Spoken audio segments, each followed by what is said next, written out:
Shalom, sahabat Gebada, apa kabar?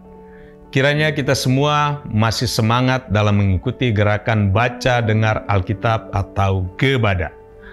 Hari ini kita akan membaca dan mendengar kisah dari kitab Roma pasal 4 dan pasal 5. Sebelumnya, dalam pasal 3, Rasul Paulus menjelaskan kabar baik yang dapat diperoleh melalui iman akan kebenaran Tuhan yang diberikan di luar hukum Taurat.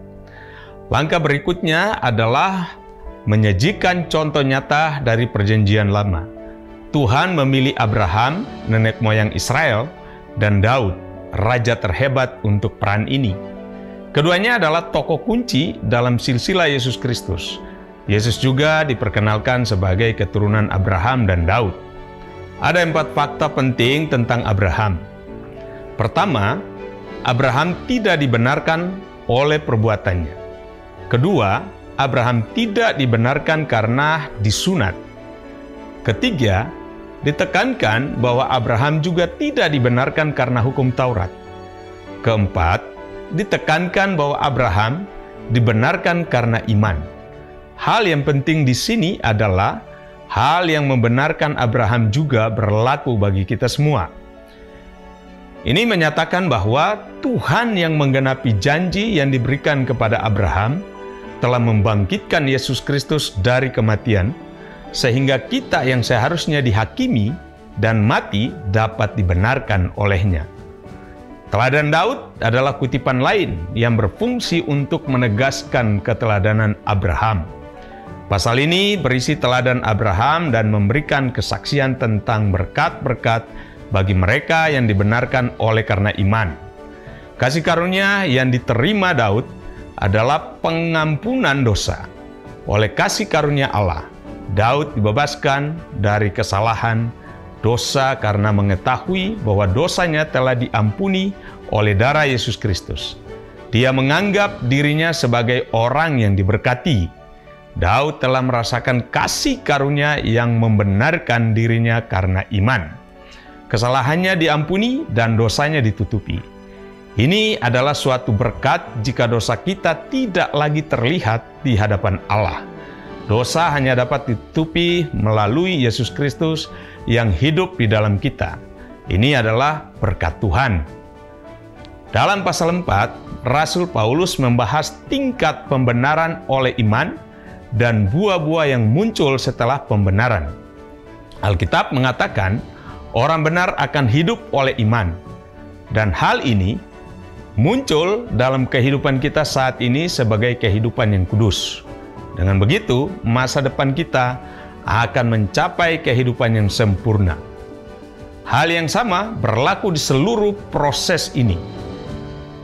Ketika dikatakan bahwa kabar baik adalah kekuatan Allah yang memberikan keselamatan kepada semua orang yang percaya, maka kabar baik mencakup ketiga aspek keselamatan. Keselamatan tidak berhenti, ia seperti air yang mengalir. Kabar baik adalah kuasa pembenaran Tuhan untuk menyelamatkan kita. Kabar baik juga adalah kekuatan Allah untuk menyelamatkan kita dari perjuangan kita melawan dosa melalui pengudusan. Selain itu, kabar baik adalah kuasa yang telah sepenuhnya menebus tubuh kita melalui kemuliaannya. Oleh sebab itu, Roma pasal 5 ayat 1-12 menjelaskan tentang hasil dari pembenaran. Hasilnya adalah mengalami kedamaian bersama Tuhan, mengingini kemuliaannya dan kasih-Nya yang berlimpah. Firman ini berisi tentang kapan dan bagaimana kasih Tuhan dinyatakan kepada kita. Pertama, kasih Tuhan dinyatakan ketika kita masih lemah. Kedua, kasih Tuhan dinyatakan ketika kita masih menjadi manusia berdosa. Ketiga, kasih Tuhan dinyatakan ketika kita masih menjadi seteru. Hal ini menjelaskan kebesaran kasih itu dengan menekankan keadaan kapan kita menerimanya. Roma pasal 5 ayat 12-21 berbicara tentang kematian di dalam Adam dan kehidupan di dalam Kristus.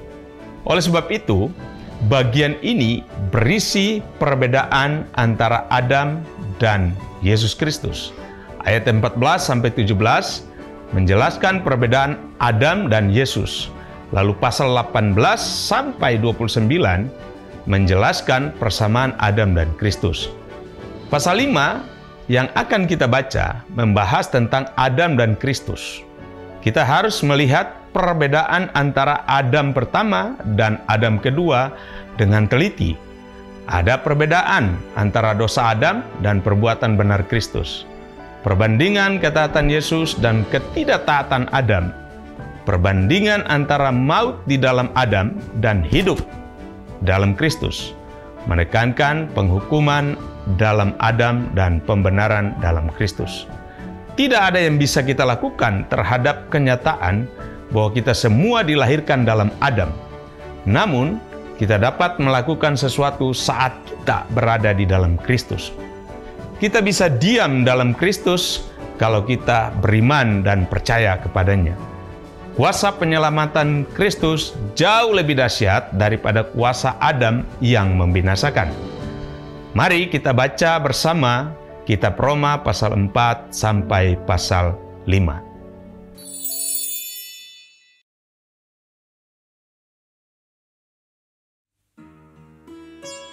Jadi apakah akan kita katakan tentang Abraham, bapa leluhur jasmani kita? Sebab jikalau Abraham dibenarkan karena perbuatannya, maka ia beroleh dasar untuk bermegah, tetapi tidak di hadapan Allah. Sebab apakah dikatakan nas kitab suci? Lalu percayalah Abraham kepada Tuhan, dan Tuhan memperhitungkan hal itu kepadanya sebagai kebenaran. Kalau ada orang yang bekerja, upahnya tidak diperhitungkan sebagai hadiah, tetapi sebagai haknya. Tetapi kalau ada orang yang tidak bekerja, namun percaya kepada Dia yang membenarkan orang durhaka, imannya diperhitungkan menjadi kebenaran. Seperti juga Daud menyebut, berbahagia orang yang dibenarkan Allah bukan berdasarkan perbuatannya. Berbahagialah orang yang diampuni pelanggaran-pelanggarannya dan yang ditutupi dosa-dosanya. Berbahagialah manusia yang kesalahannya tidak diperhitungkan Tuhan kepadanya. Adakah ucapan bahagia ini hanya berlaku bagi orang bersunat saja, atau juga bagi orang tak bersunat? Sebab telah kami katakan bahwa kepada Abraham iman diperhitungkan sebagai kebenaran. Dalam keadaan manakah hal itu diperhitungkan? Sebelum atau sesudah ia disunat? Bukan sesudah disunat, tetapi sebelumnya. Dan tanda sunat itu diterimanya sebagai meterai kebenaran berdasarkan iman yang ditunjukkannya sebelum ia bersunat. Demikianlah ia dapat menjadi bapa semua orang percaya yang tak bersunat, supaya kebenaran diperhitungkan kepada mereka. Dan juga menjadi bapa orang-orang bersunat, yaitu mereka yang bukan hanya bersunat, tetapi juga mengikuti jejak iman Abraham, bapa leluhur kita, pada masa ia belum disunat. Sebab bukan karena hukum Taurat telah diberikan janji kepada Abraham dan keturunannya bahwa ia akan memiliki dunia, tetapi karena kebenaran berdasarkan iman. Sebab jika mereka yang mengharapkannya dari hukum Taurat menerima bagian yang dijanjikan Allah, maka sia-sialah iman dan batallah janji itu. Karena hukum Taurat membangkitkan murka, tetapi di mana tidak ada hukum Taurat, di situ tidak ada juga pelanggaran. Karena itulah kebenaran berdasarkan iman, supaya merupakan kasih karunia, sehingga janji itu berlaku bagi semua keturunan Abraham, bukan hanya bagi mereka yang hidup dari hukum Taurat, tetapi juga bagi mereka yang hidup dari iman Abraham. Sebab Abraham adalah bapa kita semua. Seperti ada tertulis, engkau telah kutetapkan menjadi bapa banyak bangsa. Di hadapan Allah yang kepadanya ia percaya, yaitu Allah yang menghidupkan orang mati dan yang menjadikan dengan firman-Nya apa yang tidak ada menjadi ada. Sebab sekalipun tidak ada dasar untuk berharap, namun Abraham berharap juga dan percaya bahwa ia akan menjadi bapa banyak bangsa, menurut yang telah difirmankan, demikianlah banyaknya nanti keturunanmu. Imannya tidak menjadi lemah, walaupun ia mengetahui bahwa tubuhnya sudah sangat lemah, karena usianya telah kira-kira 100 tahun, dan bahwa rahim Sarah telah tertutup. Tetapi terhadap janji Allah, ia tidak bimbang karena ketidakpercayaan. Malah ia diperkuat dalam imannya, dan ia memuliakan Allah dengan penuh keyakinan bahwa Allah berkuasa untuk melaksanakan apa yang telah ia janjikan. Karena itu, hal ini diperhitungkan kepadanya sebagai kebenaran. Kata-kata ini, yaitu hal ini diperhitungkan kepadanya, tidak ditulis untuk Abraham saja, tetapi ditulis juga untuk kita, sebab kepada kita pun Allah memperhitungkannya, karena kita percaya kepada Dia yang telah membangkitkan Yesus Tuhan kita dari antara orang mati, yaitu Yesus yang telah diserahkan karena pelanggaran kita dan dibangkitkan karena pembenaran kita.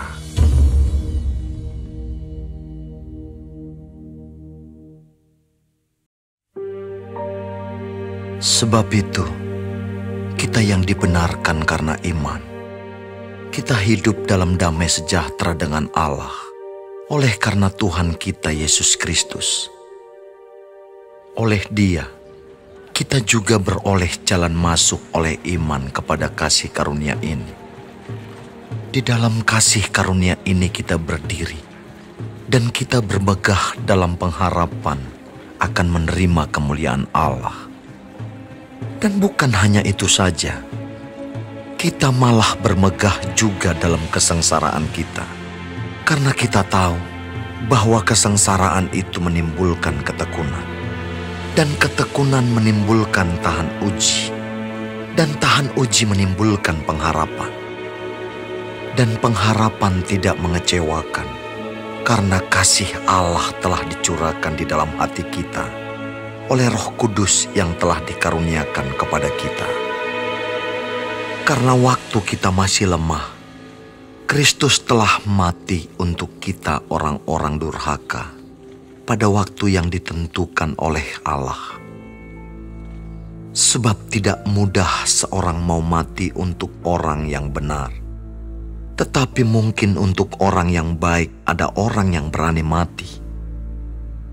Akan tetapi, Allah menunjukkan kasih-Nya kepada kita, oleh karena Kristus telah mati untuk kita ketika kita masih berdosa. Lebih-lebih, karena kita sekarang telah dibenarkan oleh darah-Nya, kita pasti akan diselamatkan dari murka Allah. Sebab jikalau kita, ketika masih seteru, diperdamaikan dengan Allah oleh kematian anak-Nya, lebih-lebih kita yang sekarang telah diperdamaikan, pasti akan diselamatkan oleh hidup-Nya. Dan bukan hanya itu saja, kita malah bermegah dalam Allah oleh Yesus Kristus, Tuhan kita. Sebab oleh Dia kita telah menerima pendamaian itu. Sebab itu, sama seperti dosa telah masuk ke dalam dunia oleh satu orang, dan oleh dosa itu juga maut, demikianlah maut itu telah menjalar kepada semua orang, karena semua orang telah berbuat dosa. Sebab sebelum hukum Taurat ada, telah ada dosa di dunia. Tetapi Tetapi dosa itu tidak diperhitungkan kalau tidak ada hukum Taurat. Sungguh pun demikian, maut telah berkuasa dari zaman Adam sampai kepada zaman Musa, juga atas mereka yang tidak berbuat dosa dengan cara yang sama, seperti yang telah dibuat oleh Adam, yang adalah gambaran Dia yang akan datang. Tetapi karunia Allah tidaklah sama dengan pelanggaran Adam. Sebab jika karena pelanggaran satu orang semua orang telah jatuh di dalam kuasa maut, jauh lebih besar lagi kasih karunia Allah dan karunia-Nya yang dilimpahkannya atas semua orang karena satu orang, yaitu Yesus Kristus. Dan kasih karunia tidak berimbangan dengan dosa satu orang. Sebab penghakiman atas satu pelanggaran itu telah mengakibatkan penghukuman. Tetapi penganugerahan karunia atas banyak pelanggaran itu mengakibatkan pembenaran.